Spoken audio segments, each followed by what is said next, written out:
Hello everybody, my name is Chuck with Xerox, and I'm just here to go over the basic operation of your new Xerox Altalink machine. So first and foremost, we'll show you here, this is your home screen. This is what you see when you approach the machine before you take any action. You have all of your options here: copy, email, workflow scanning, device, and jobs. And we'll go over each of those here very quickly. First and foremost, of course, is copy. Once you select copy, it brings you to the home copy machine, copy page. And this is where you're gonna make any decisions you need to make on your document. So first off, you would take your document, place it in the document feeder. The green light does light up and let you know that it's loaded correctly and ready to go. These numbers here is where you'll choose the number of copies you wanna make. Any other changes you wanna make to the document before you make the copy are all located right here that you would scroll through and make those changes. So if you have no changes to make, you can simply hit start and it will roll through and make you the copy.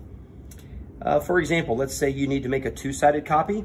You would just select that here, choose two-sided. Notice it changes here on the right side. Essentially, these are the changes you're gonna make. On the right is the default or what it is that you made the change to. Another example would be reduce and enlarge. This will pop up here in this bubble and give you all the options these are the most common presets that you could go ahead and reduce or enlarge your copy to. Hit the more button. It'll bring you in here. You can make a more detailed change to really narrow down to exactly what it is you want to do here, such as you could blow up or reduce exactly the amount you want right here. Hit OK and it would apply those changes. If you happen to hit one of these bubbles on accident and you don't want to make any changes, just simply touch off of the bubble and it will disappear. So feel free to play with any of these options. You can scroll through here and make the changes that you feel will help you out in your particular application. When you're all finished, at the bottom is a reset button. If you push reset at the bottom, it takes everything back to the default. So that will change everything you just did and again, everything back to the default there. So that one, the next person doesn't get stuck with what you did. And also if you needed to do a separate copy job and you wanted everything back to the default, that's how you would do so. This home button right here takes you back to the home screen that we saw before. That works no matter where you're at on the machine. Once you hit the home button, it does bring you back here. Next you have is the email. So we go into email. You'll see here the very first option you have is add recipient. So if you hit add recipient, this is the screen that pops up. There is a device address book, manual entry, favorites, and add me. Now the most common thing you're gonna wanna go through is, if this is the first time you're using the machine, you wanna send an email to yourself, you would simply go to manual entry. Go ahead and you would just type in your email address. I'll just go ahead and type some letters to put an email address. Now, you notice this little purple button right here lit up once I put in an email. That's where you would add your email into the address book. You simply touch the little purple address book icon. You would push create new contact and then follow the prompts from there to add yourself into the address book. Once you only have to do that one time. The next time you do that, what I'm gonna do is go in here and just reset everything back to the default as I showed you in copy. You would go to add recipient, address book. I took the liberty of adding myself earlier. I would then just choose my name, hit OK. Now I am the recipient that's getting added to. You notice add recipient is still there. You can add more than one, so you can email it to yourself and some others as well if you did want to do that. Underneath here, the subject says scan from Xerox multifunction printer. That's what will show up in your email. If you want to change what the subject is, you can simply choose it, back it out, add anything in there you'd like for the subject of your email. Of course, you don't have to, but it is an option if you want. You could do the same here for the paperclip for the actual file name as well.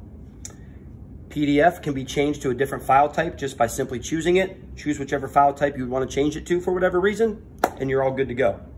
Lastly, before you hit the send button to send it to your email, if you had to make any other changes, they would all be located right here as well, just as you saw in copy. Home button again brings me back home. Workflow scanning. So as we saw, you guys actually had two folders set up to scan to, one called legal scans and the other one just called scans. So this is scanning to the folder, not the email. So if you did have to scan to one of these folders, you simply hit the workflow scanning button, choose whichever folder you want to scan it to. It'll add it here. Again, just like email, you could simply put your document in and hit scan. It'll send it off. If you had to make any of those changes here, such as two-sided and so on, those would also be located right here for you. The device icon, you won't have to worry about that. That's simply what we use to get into the machine to make changes to it. Lastly, you do have jobs. The jobs tab just brings up every job that has gone through the machine, whether it's been completed or deleted, as you can see here. Where this comes into play for you is maybe you have a job who's stuck in the machine. Maybe someone had made a mistake trying to make a copy or sending a print and the job is stuck in the machine. If that's the case, you would simply go into jobs. It would be the very first option. It would be highlighted and not grayed out because it would still be an active job. You would select it and you could delete the job from there once you select it, just to get it out of the machine. That way you can move forward with the job that you're there to do. That pretty much covers the basic functions of your machine. What we'd like to do at this time too is I'll show you some of the consumables and where you could also see possibly some jams in your machine. So first and foremost, your toner is located right here in the front of the machine. Your toner cartridge, this simply pulls all the way out. You discard it, your new one would go in. It only goes in one way, you can't put it in incorrectly. You also have what we call the waste container here.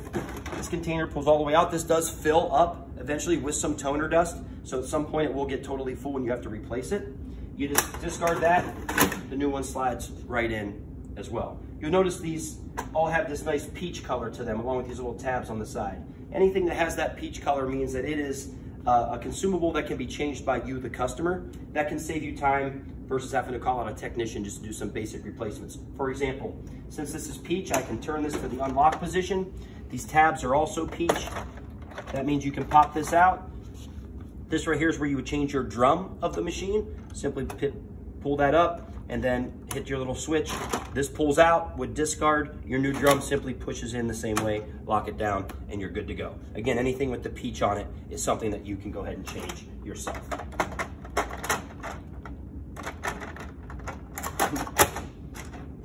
All right. As far as jams go on the machine, most of the jams you get will be located right here on the side. What's nice about the machine is it does give you a nice little video on the screen that will show you exactly where the jam is located and what to do about it. So in this case, since I have the drawer open, it does tell you, hey, the left side, there's a problem. So this is where you would get your jams. 9 times out of 10, you're just gonna pull the jam out right here. You can see the paper and pull it out and move forward. If you did have to adjust any of these little green tabs, it would tell you so on the screen and let you know to lift A3 to pull out the paper, or possibly you could even have to lift A2 here to get out a piece of paper. But again, it would tell you that on the screen. You don't have to just kind of take a guess, but you usually should just be able to pull the paper out and move forward from there. There is a possible jam area down here at the bottom as well. Not very common, but it is there. This really should be it. You can possibly get a jam up top here if maybe you had a staple or something that ran through on your copy. But again, not very common, and it will let you know here on the home screen exactly where that jam was to get the paper out.